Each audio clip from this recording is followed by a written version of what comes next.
खर्च, आता जी वस्तुस्थिती आणि एकंदरीत तालुक्यासाठी त्याचा टोटल असं तर मॅडम आलं पाहिजे ना. मग नाहीतर पण डिप्टीचा अर्थ काय आहे?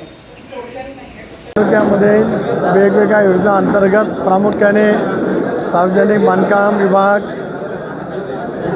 पाणी पुरवठा जिल्हा परिषद अखत्यारीतला येणारा विभाग,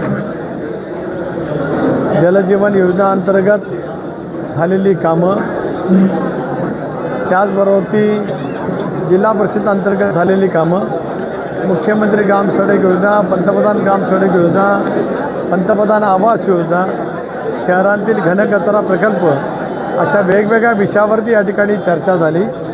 गांभीर्याने मांडलेले मुद्दे जे आज केवळ तक्रार करायचे होते असे नव्हते, तर त्याच्यामध्ये सुद्धा त्या तक्रारीमध्ये नक्कीच दखल घेण्या इतपत चर्चेच्या अंतून त्या ठिकाणी आढळलं.